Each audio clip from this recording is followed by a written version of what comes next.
નમસ્કાર વિદ્યાર્થી મિત્રો, વેલકમ બેક માય ચેનલ. આપ સૌનું ફરી વખત તહે દિલથી હાર્દિક સ્વાગત છે. વિદ્યાર્થી મિત્રો, આજે આપણે ધોરણ 12ની અંદર આપણું જે રનિંગ ચેપ્ટર છે principles of inheritance and variation, એટલે કે આનુવંશિકતા અને ભિન્નતાના સિદ્ધાંતો. વિદ્યાર્થી મિત્રો, અગાઉના જે પ્રીવિયસ લેક્ચરો છે એની અંદર આપણે એક સંકરણનો પ્રયોગ એ જોઈ ગયા.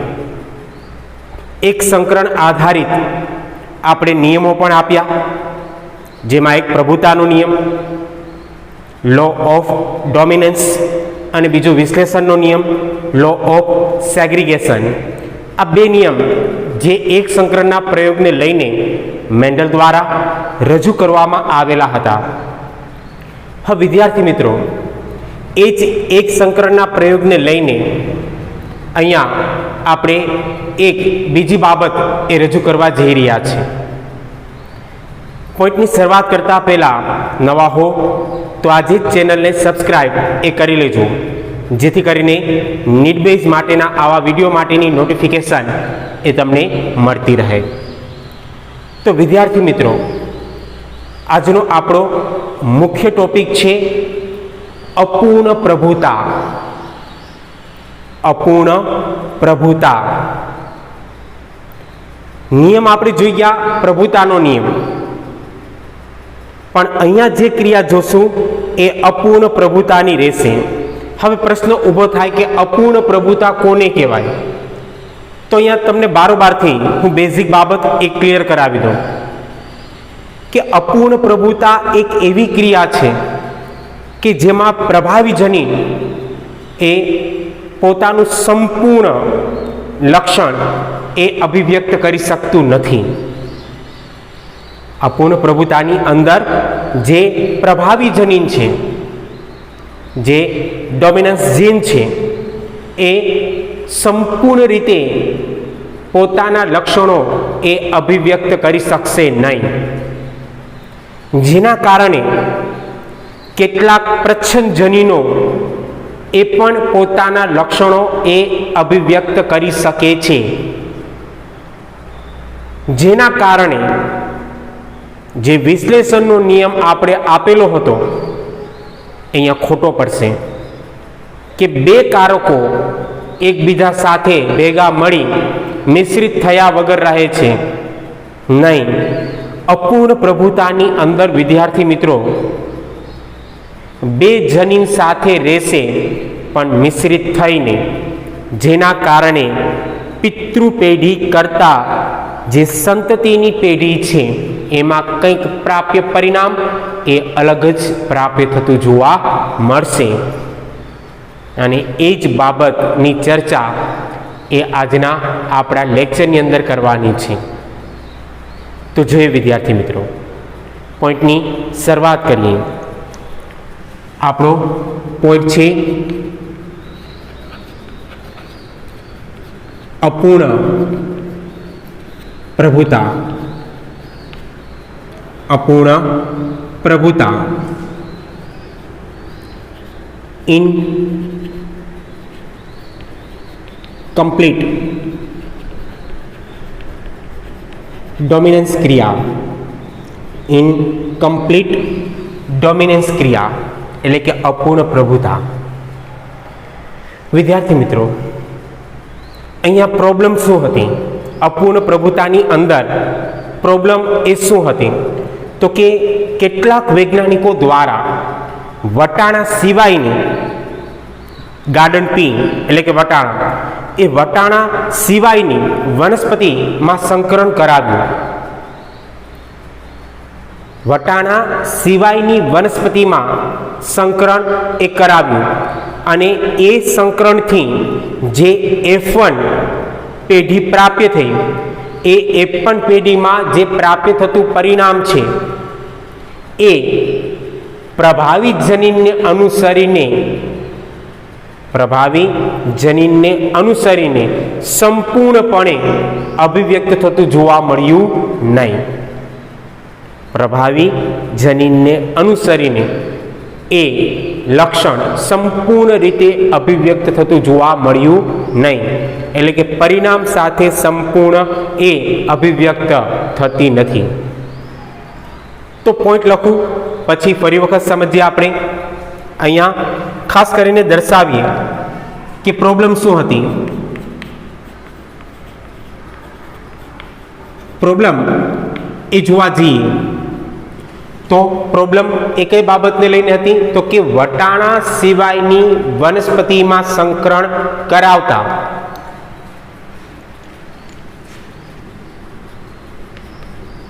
વટાણા સિવાયની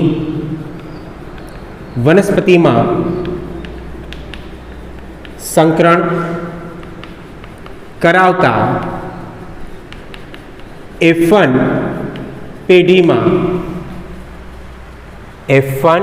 પેઢીમાં અથવા F1 પેઢીમાં પ્રાપ્ય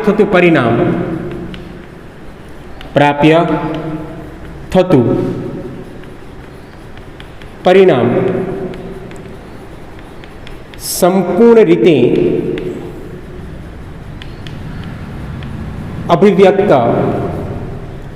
થતું નથી. સંપૂર્ણ રીતે અભિવ્યક્ત થતું નથી. એટલે F1 પેઢીની અંદર વિદ્યાર્થી મિત્રો જે પરિણામ મળવું જોઈએ, આપણે કીધું હતું કે પરિણામ શું મળતું, તો કે F1 પેઢીની અંદર બધા છોડ ઊંચા જોવા મળતા, બધાનો આકાર ગોળ જોવા મળતો, બધાનો રંગ પીળો જોવા મળતો, કારણ કે એની અંદર ડોમિનન્સ જીન હતું, પ્રભાવી જનીન. પણ અહીંયા એવું નથી. અહીંયા F1 પેઢીમાં પ્રાપ્ય થતું જે પરિણામ છે સંપૂર્ણ નથી, કંઈક અલગ જ પ્રાપ્ય થાય છે. એટલે કે પિતૃ કરતા કંઈક અલગ જ સંતતિનું નિર્માણ એ જોવા મળે છે, જે દર્શાવે છે કે અહીંયા વેરિએશન થયું. વેરિએશન એટલે ભિન્નતા એ જોવા મળી. અને ભિન્નતા કઈ રીતના જોવા મળે છે એના વિષયની ચર્ચા એ આજના ટોપિકની અંદર કરવાની છે. વિદ્યાર્થી મિત્રો, છેક સુધી એ વિડીયો એ જોજો, મારી સાથે કનેક્ટ રહેજો, જેથી કરીને પોઈન્ટને આપણે સમજી શકીએ. હવે પ્રશ્ન તમને ઉપસ્થિત થાય કે એવી તો કઈ વનસ્પતિ હતી કે જેની અંદર આજે F1 પેઢીનું જે પરિણામ છે એ પ્રાપ્ત થતું જોવા ન મળ્યું. તો વિદ્યાર્થી મિત્રો, અહીંયા આપણે એ બાબત દર્શાવીએ છીએ કે ખાસ કરીને વનસ્પતિની વાત કરીએ તે વનસ્પતિ હતી સ્નેપ ડ્રેગન, જેની અંદર આવેલું પુષ્પ જેને શ્વાન પુષ્પ કહે.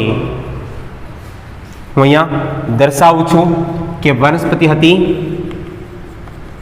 સ્નેપ ડ્રેગન, જેની અંદર આવેલું પુષ્પ, અને એ પુષ્પને ડોગ ફ્લાવર એટલે કે શ્વાન પુષ્પ, ડોગ એટલે કે શ્વાન અને ફ્લાવર એટલે કે પુષ્પ, એને સ્નેપ ડ્રેગન તરીકે પણ ઓળખવામાં આવે છે. ધ્યાન રાખજો વિદ્યાર્થી મિત્રો, એ વનસ્પતિ એ સ્નેપ ડ્રેગન હતી, જેનું પુષ્પ એ કૂતરા જેવું હતું, જેથી એને નામ આપવામાં આવ્યું શ્વાન પુષ્પ. અને એની અંદર ખાસ કરીને આ ક્રિયા એ જોવા મળે. હવે એના પિતૃઓની વાત કરીએ વિદ્યાર્થી મિત્રો. શ્વાન પુષ્પના પિતૃઓની જો વાત કરવામાં આવે, અહીંયા આપણે દર્શાવીએ કે જો એના પિતૃઓની ચર્ચા એ આપણે કરીએ તો અહીંયા જે આવેલા પિતૃઓ છે એ બંને શુદ્ધ જ હશે. આપણે ખ્યાલ છે, મેન્ડલથી આપણે ભણતા આવીએ છીએ કે આપણે જ્યારે પણ પિતૃઓની પસંદગી કરીએ એ પિતૃઓ હંમેશા લક્ષણની બાબતમાં તો શુદ્ધ જ હોવા જોઈએ. એટલે અહીંયા જ્યારે પિતૃઓની પસંદગી થઈ ત્યારે પણ શુદ્ધ સંવર્ધિત પિતૃઓ જ એ લેવામાં આવેલા હતા. અને એને અનુસરીને અહીંયા સૌથી પહેલી ક્રિયા એ આપણે જોઈએ તો એક શુદ્ધ સંવર્ધિત લાલ પુષ્પ લેવામાં આવ્યું.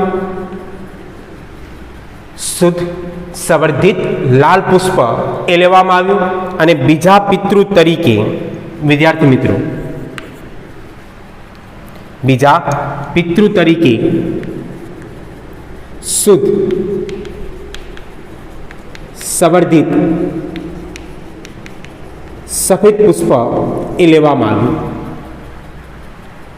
રંગ તમને એવું થાય કે લક્ષણ કયું, તો કે લક્ષણ હતું રંગ, પુષ્પનો રંગ, જેમાં એક પુષ્પનો રંગ એ લાલ હતો તો બીજા પુષ્પનો રંગ એ સફેદ હતો.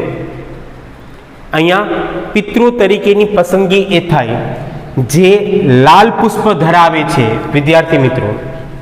એના માટે અહીંયા જે એલએસની ક્રિયા છે, વૈકલ્પિક કારકોની ક્રિયા, એ કેપિટલ આરની હતી. જ્યારે અહીંયા સફેદ પુષ્પની અંદર જે એલએસ છે એટલે કે વૈકલ્પિક કારકો છે એ સ્મોલ આર સ્વરૂપે હતું. સ્મોલ આર સ્વરૂપનું હતું. પણ તમારો એટલો ક્લિયર થયો, કમ્પ્લીટ. એને લઈને હવે જ્યારે સંકરણ યોજવામાં આવ્યું તો મેન્ડલ દ્વારા જે દર્શાવવામાં આવેલ પરિણામો હતા એના કરતાં કંઈક અલગ જ પરિણામો એ અહીંયા પ્રાપ્ત થતા જોવા મળ્યા. અને પરિણામો કયા છે એ જોઈ વિદ્યાર્થી મિત્રો. અહીંયા ખાસ કરીને પ્રયોગની શરૂઆત કરીએ. આપણે પ્રયોગની શરૂઆત કરીએ. હવે હંમેશા અપૂર્ણ પ્રભુતાની અંદર પણ પ્રયોગ તો જે એક સંકરણના પ્રયોગમાં આપણે જે ક્રિયાવિધિ દર્શાવેલી હતી એ જ ક્રિયાવિધિનો ઉપયોગ આપણે અહીંયા પણ કરશું. એ જ રીતે આપણે આગળ વધશું. જોઈએ અહીંયા ખાસ કરીને આપણે દર્શાવીએ કે પી પેઢી મીન્સ પિતૃ પેઢી, જેમાં અહીંયા નર, અહીંયા માદા. હવે વિદ્યાર્થી મિત્રો અહીંયા આપણે દર્શાવીએ કે અહીંયા આપણે લઈ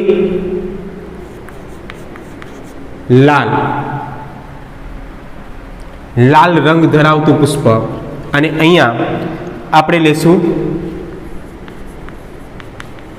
સફેદ રંગ ધરાવતું પુષ્પ. હવે આપણે જાણીએ છીએ કે લાલ રંગ ધરાવતું જે પુષ્પ છે એના માટે કેપિટલ આર અને સફેદ માટે આપણે લઈશું સ્મોલ આર. કમ્પ્લીટ. પ્રયોગની અંદર એ બાબત આપણી એટલી ક્લિયર છે કે અહીંયા આપણે જે લક્ષણ લીધેલું છે એ લક્ષણ છે પુષ્પનો રંગ. લક્ષણ કયું છે? પુષ્પનો રંગ. કમ્પ્લીટ. અહીંયા આપણી જે પસંદગી થઈ પિત્રોની, જેમાં શુદ્ધ સંવર્ધિત એક લાલ પુષ્પ છે અને શુદ્ધ સંવર્ધિત એક સફેદ પુષ્પ છે, જે લક્ષણોની બાબતમાં શુદ્ધ છે. હવે વિદ્યાર્થી મિત્રો આમની વચ્ચે જ્યારે સંકરણ યોજવામાં આવ્યું ત્યારે પ્રાપ્ત થતું પરિણામ કંઈક આવું હતું. અહીંયાથી કેપિટલ આર, અહીંયાથી સ્મોલ આર આવશે. અહીંયાથી કેપિટલ આર, અહીંયાથી સ્મોલ આર, એટલે અહીંયા જોવા મળતી ક્રિયા કેપિટલ આર અને સ્મોલ આરની રહેશે. એવી જ રીતના અહીંયાથી કેપિટલ આર, જ્યારે અહીંયાથી સ્મોલ આર, એટલે કે અહીંયા કેપિટલ આર અને સ્મોલ આર. ફરી વખત એ જ ક્રિયા થશે. અહીંયાથી કેપિટલ આર, અહીંયાથી સ્મોલ આર, એટલે કે અહીંયા કેપિટલ આર અને અહીંયા સ્મોલ આર. હવે બીજા સાથે બીજું, એટલે કે અહીંયાથી કેપિટલ આર, અહીંયાથી સ્મોલ આર, એટલે કે અહીંયા પણ કેપિટલ આર સાથે સ્મોલ આરની ક્રિયા એ જોવા મળશે. આ જે પેઢી પ્રાપ્ય થઈ વિદ્યાર્થી મિત્રો, આ પેઢીને આપણે F1 પેઢી તરીકે ઓળખીએ કે આ જે પેઢી છે એ F1 પેઢી થઈ. હવે વિદ્યાર્થી મિત્રો અહીંયા ધ્યાન રાખજો કે અહીંયા F1 પેઢીની અંદર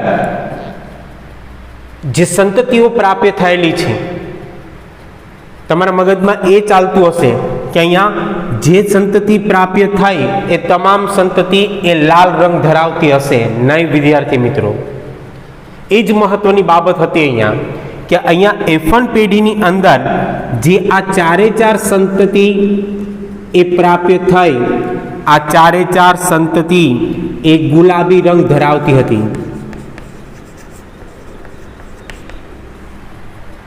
ચારે ચાર સંતતિ એ ગુલાબી રંગ ધરાવતી પ્રાપ્ત થઈ. જ્યારે તમે લાલ રંગ અને સફેદ રંગને મિશ્ર કરો તો ગુલાબી રંગ ઉત્પન્ન થાય, આપણે જાણીએ છીએ. બસ એ જ ક્રિયા અહીંયા થઈ કે લાલ અને સફેદ રંગ એ ભેગો થવાને કારણે અહીંયા ગુલાબી રંગ એ પ્રાપ્ત થયો. એનો મતલબ અહીંયા શું થયો? એનો મતલબ અહીંયા એ થયો કે આ જે પ્રભાવી જનીન છે એ પ્રભાવી જનીને પોતાનો સંપૂર્ણ પ્રભાવ એ પ્રચ્છન્ન જનીન ઉપર પાડેલો નથી અથવા પાડવામાં એ અસમર્થ રહ્યા, જેના કારણે અહીંયા ખાસ કરીને મિશ્ર જનીનો એ ભેગા થયા અને એના કારણે એક મિશ્ર રંગ એ ઉત્પન્ન થયો, જે રંગ હતો ગુલાબી. તો અહીંયાથી તમે એટલો પોઈન્ટ તો ક્લિયર કરી શકો કે હા, અહીંયા સંપૂર્ણ રીતે કેપિટલ આર નો પ્રભાવ નથી, એટલે કે પ્રભાવી જનીનનો પ્રભાવ નથી. સંપૂર્ણ રીતે જ્યારે પ્રભાવી જનીનનો પ્રભાવ ન હોય ત્યારે એ ક્રિયાને કહેવાય અપૂર્ણ પ્રભુતા. તો પોઈન્ટ ક્લિયર થઈ જવું જોઈએ ટોપિકનો. અપૂર્ણ, સંપૂર્ણ પ્રભાવ એ પાડી શકતા નથી, સંપૂર્ણ પ્રભાવ એ દર્શાવી શકતા નથી, જેને લઈને એને આપણે ઇનકમ્પ્લીટ ડોમિનન્સ અથવા તો એને અપૂર્ણ પ્રભુતા તરીકે ઓળખીએ છીએ. પોઈન્ટ ક્લિયર વિદ્યાર્થી મિત્રો? હવે આગળ વધીએ, જોઈએ જે F1 પેઢી પ્રાપ્ત થયેલી છે એમની વચ્ચે હવે સ્વફલનની ક્રિયા એ યોજવામાં આવે. એટલે અહીંયા આપણે દર્શાવીએ કે હવે જો સ્વફલન એ દર્શાવવામાં આવે, સ્વફલનમાં ધ્યાન રાખજો કે ગુલાબી ગુલાબી જશે. એટલે અહીંયા સ્વફલનની ક્રિયા જ્યારે દર્શાવીએ ત્યારે અહીંયા ગુલાબી રંગ લે તો સામે પણ આપણે જે રંગ લેશું એ ગુલાબી રંગ જ હશે. Point clear?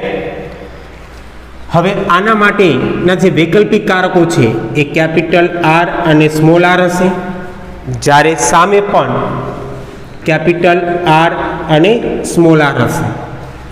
Complete?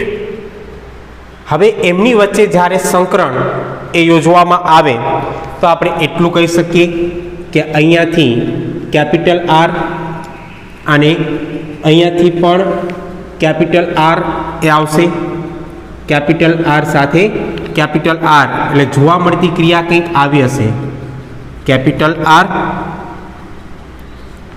Capital R. Complete? હવે અહીંયાથી કેપિટલ આર એ આવશે અને આ તરફથી સ્મોલ આર એ આવશે. એટલે અહીંયા જોવા મળતી ક્રિયા કંઈક આવી જોવા મળશે. કેપિટલ આર સાથે સ્મોલ આર. હવે અહીંયાથી સ્મોલ આર આવશે અને અહીંયાથી કેપિટલ આર આવશે. એટલે જોવા મળતી ક્રિયા કંઈક આવી રીતના હશે. જીનેટિક્સના નિયમ મુજબ પહેલાં કેપિટલ લખાય ને પછી સ્મોલ, એટલે કે કેપિટલ આર અને સ્મોલ આર. જ્યારે અહીંયાથી સ્મોલ આર અને અહીંયાથી પણ સ્મોલ આરની ક્રિયા એ આવશે, જેના કારણે અહીંયા જોવા મળતી ક્રિયા એ સ્મોલ આરની રહેશે. ખ્યાલ આવશે? સ્મોલ આરની ક્રિયા એ જોવા મળશે. કમ્પ્લીટ? તો હવે વિદ્યાર્થી મિત્રો, આ જે પેઢી પ્રાપ્ત થઈ, આ પેઢીને આપણે કઈ પેઢી તરીકે ઓળખીએ? તો કે આ પેઢી એ થઈ F2 પેઢી. આ જે પેઢી પ્રાપ્ય થઈ એને આપણે F2 પેઢી તરીકે ઓળખી શકીએ. Point clear? F2 પેઢીની અંદર તમે જોવા જશો તો કેપિટલ આર એટલે કે અહીંયા જોવા મળતી ક્રિયા આ લાલની રહેશે. Complete. Capital R small R બે છે એટલે કે આ ગુલાબી રંગ ધરાવતી હશે અને સ્મોલ આર એટલે કે આ સફેદ રંગ એ ધરાવતી જોવા મળશે. મેન્ડલના પ્રયોગની અંદર અથવા મેન્ડલ દ્વારા જે એક સંકરણનો પ્રયોગ એ દર્શાવવામાં આવેલો હતો એ પ્રમાણે તો પ્રાપ્ય પરિણામ એ કયું પ્રાપ્ય થવું જોઈએ? 3:1નું. પણ વિદ્યાર્થી મિત્રો, અહીંયા જે પ્રાપ્ય પરિણામ એ પ્રાપ્ય થાય છે એ 1:2:1નું એ પ્રાપ્ય થતું જોવા મળે છે. 1:2:1નું પરિણામ એ પ્રાપ્ય થતું જોવા મળે છે. Point clear?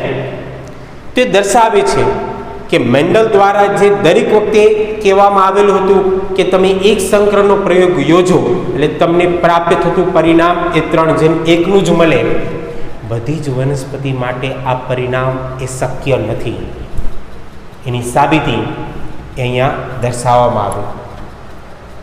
અહીંયા પણ વિદ્યાર્થી મિત્રો આપણે જોવા જઈએ કે ખાસ કરીને એનો જે જનીન પ્રકાર છે, જનીન પ્રકાર જેને આપણે જીનોટાઈપ કહીએ, ખાસ કરીને એનો જીનોટાઈપ જોવા જઈએ તો અહીંયા આપણે એટલું કહી શકીએ કે જીનોટાઈપની ક્રિયામાં આપણે દર્શાવીએ તો કેપિટલ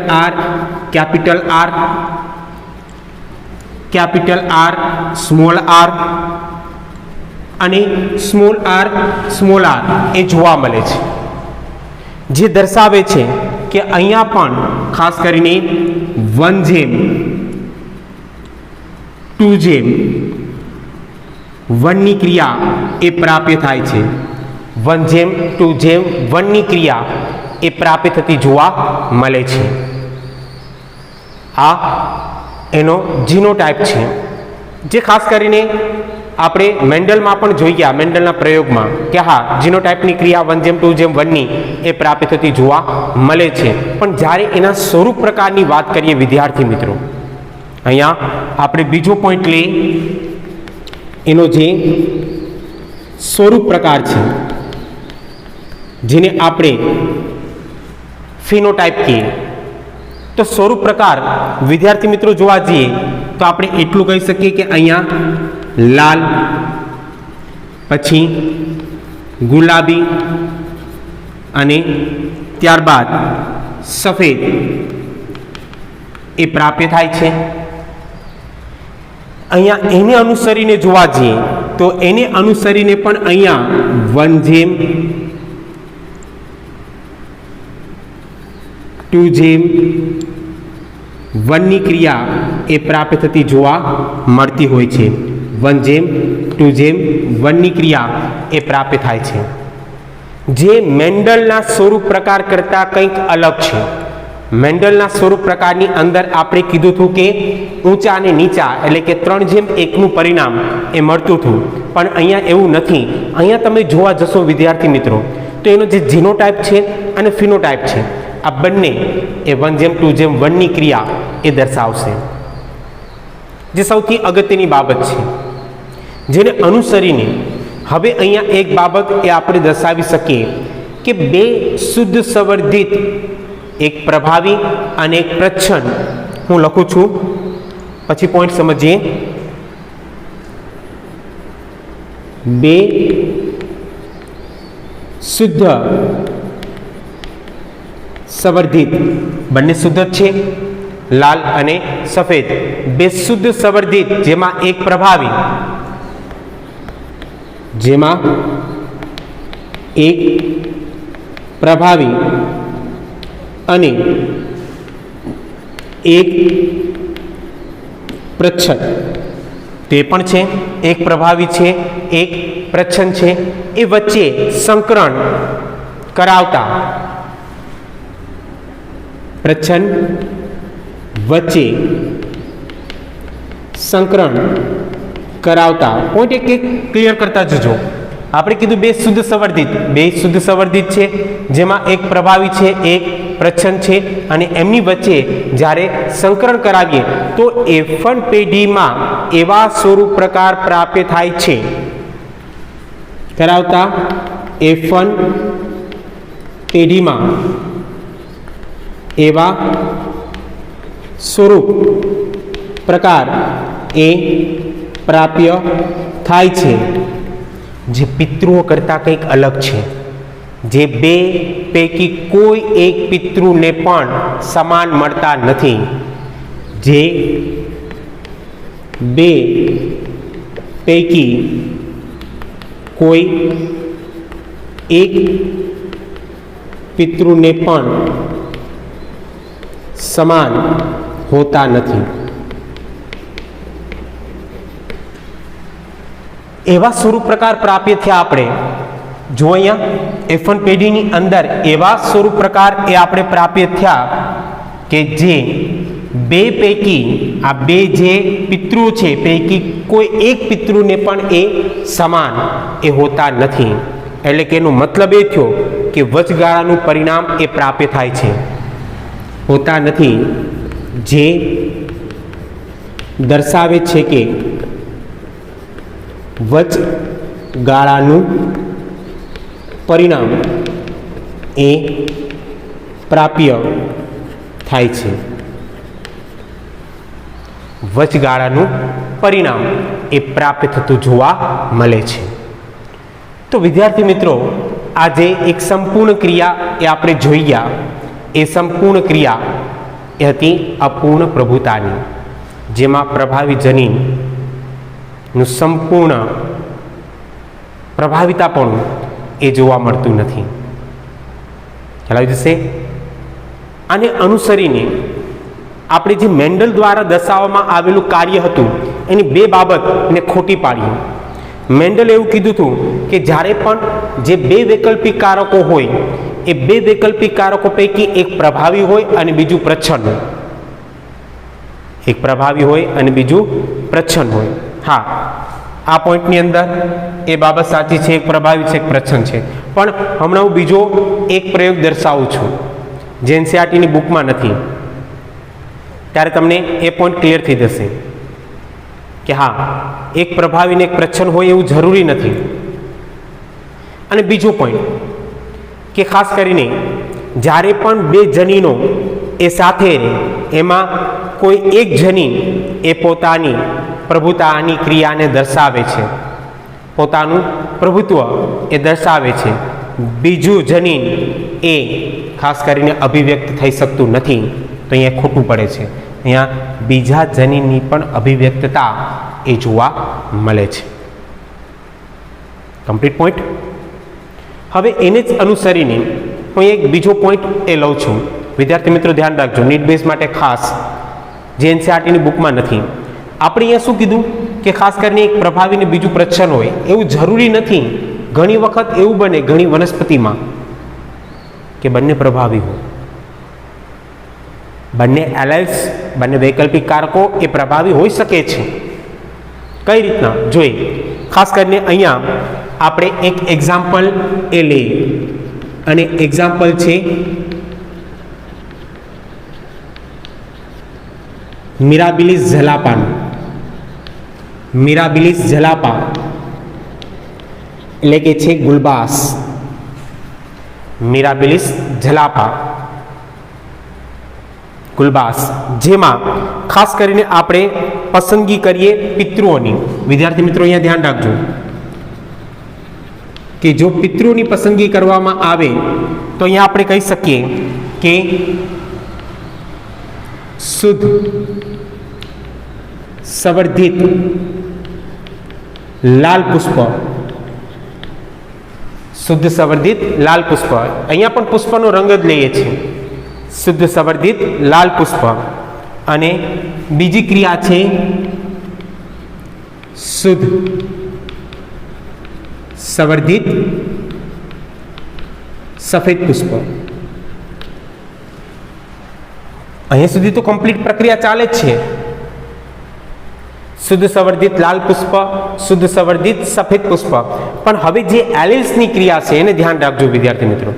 વૈકલ્પિક કારક અહીંયા આપણે કહી શકશું કે જે શુદ્ધ સંવર્ધિત લાલ પુષ્પ છે એના માટે આપણે લઈએ છીએ કેપિટલ આર કેપિટલ આર.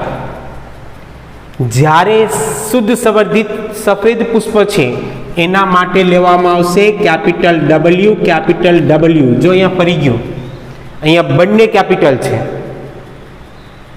એટલે કે મેન્ડલ એવું કીધું કે જે તમે વૈકલ્પિક કારકોની પસંદગી કરો છો એમાં એક પ્રભાવી હોય ને એક પ્રચ્છન્ન હોય એવું જરૂર નથી. અહીંયા તો બંને પ્રભાવી છે, બંને કેપિટલ છે. તો અમુક વનસ્પતિની અંદર એ ક્રિયા પણ જોવા મળી કે જેમાં વૈકલ્પિક કારકો બંને પ્રભાવી જોવા મળેલા છે. આ જ બાબતને હું અહીંયા ક્લિયર કરાવું છું. તો અહીંયા એ ક્રિયા થઈ. હવે ખાસ કરીને આપણે દર્શાવીએ પી પેઢી. પી પેઢીની અંદર આપણે અહીંયા દર્શાવશું એક નરની ક્રિયા, એક માદાની ક્રિયા. અહીંયા ખાસ કરીને આપણે લઈશું લાલ પુષ્પ અને સામે આપણે લઈશું સફેદ પુષ્પ. લાલ પુષ્પ, સફેદ પુષ્પ. હવે જે લાલ પુષ્પ લીધેલું છે એના માટે કેપિટલ આર કેપિટલ આર, અને જે સફેદ પુષ્પ લીધેલું છે એના માટે કેપિટલ ડબલ્યુ કેપિટલ ડબલ્યુ. હવે આમની વચ્ચે જ્યારે સંકરણ યોજવામાં આવે તો પ્રાપ્ત થતી ક્રિયા કંઈક આવી હશે. કેપિટલ આર અહીંયાથી કેપિટલ ડબલ્યુ, એટલે અહીંયા થશે કેપિટલ આર સાથે કેપિટલ ડબલ્યુ. એવી જ રીતના અહીંયાથી કેપિટલ આર સાથે અહીંયાથી કેપિટલ ડબલ્યુ, એટલે કે આર ડબલ્યુ. અહીંયા પણ એ જ ક્રિયા થશે. કેપિટલ આર સાથે અહીંયાથી કેપિટલ ડબલ્યુ, એટલે થશે આર અને ડબલ્યુ. ફરી વખત એ જ ક્રિયા અહીંયાથી કેપિટલ આર અને અહીંયાથી કેપિટલ ડબલ્યુ, એટલે અહીંયા થશે આર અને અહીંયા થશે ડબલ્યુ. આજે વિદ્યાર્થી મિત્રો આપણે જે પેઢી પ્રાપ્ય થાય એ પેઢી થાય F1 પેઢી. અને આપણે દર્શાવશું કે F1 પેઢીની અંદર જે પ્રાપ્ય થતી તમામ સંતતિ છે, આ તમામ સંતતિ એ ખાસ કરીને ગુલાબી રંગ ધરાવે છે. ગુલાબી રંગ ધરાવે છે. રંગ તો ગુલાબી થશે કારણ કે લાલ અને સફેદ મિશ્રિત થાય તો ગુલાબી રંગ જોવા મળે. અને એમની વચ્ચે જો હવે સ્વફલન યોજવામાં આવે, સ્વફલન એ યોજવામાં આવે તો અહીંયા ખાસ કરીને આ ક્રિયા એ આપણે દર્શાવશું કે અહીંયા ગુલાબી સામે પણ ગુલાબી ગુલાબી ગુલાબી, એટલે અહીંયા કેપિટલ આર કેપિટલ ડબલ્યુ. એવી જ રીતના સામે પણ કેપિટલ આર કેપિટલ ડબલ્યુ રહેશે. કમ્પ્લીટ પોઈન્ટ તમારો એટલો. હવે એમની વચ્ચે જો સંકરણ એ યોજવામાં આવે તો અહીંયાથી કેપિટલ આર અને અહીંયાથી કેપિટલ આર આવશે. એટલે વિદ્યાર્થી મિત્રો અહીંયા થશે આર અને આર. કમ્પ્લીટ. હવે અહીંયાથી આર આવશે અને અહીંયાથી આવશે ડબલ્યુ, એટલે અહીંયા થશે આર ડબલ્યુ.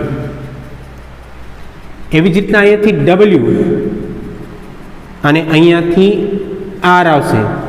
પણ હંમેશા ધ્યાન રાખજો પહેલાં આર લખાશે અને પછી ડબલ્યુ, એટલે કે અહીંયા થશે આર, અહીંયા થશે ડબલ્યુ, અને અહીંયાથી આવશે ડબલ્યુ અને અહીંયાથી પણ આવશે ડબલ્યુ, એટલે અહીંયા થશે ડબલ્યુ W.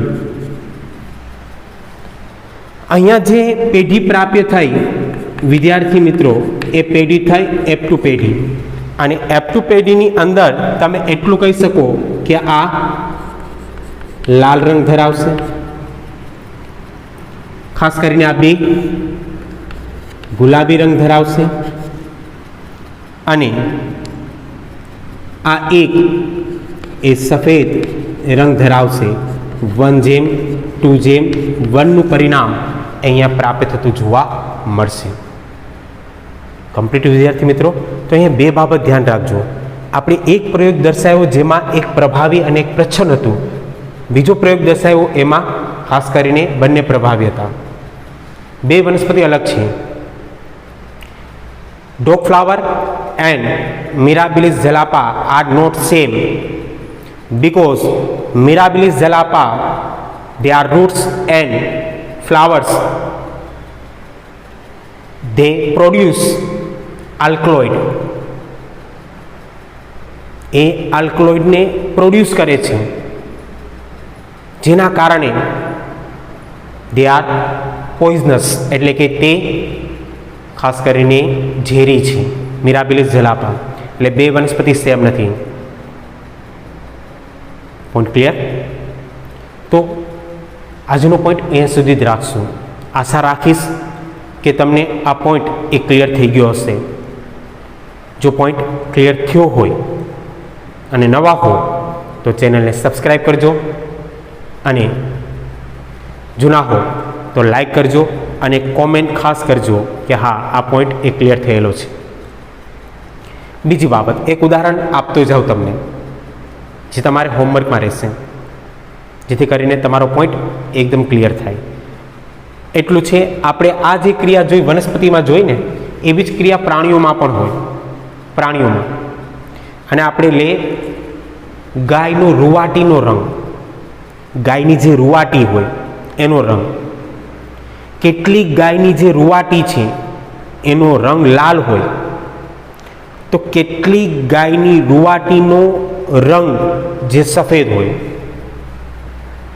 અહીંયા હું દર્શાવું છું, ખાસ ધ્યાન રાખજો. જે લાલ રંગની રૂવાટી છે એના માટે તમે કેપિટલ R લ્યો, અને જે સફેદ રંગની રૂવાટી છે એના માટે તમે સ્મોલ r લ્યો. અને જ્યારે RW ની ક્રિયા જોવા મળશે એટલે ત્યાં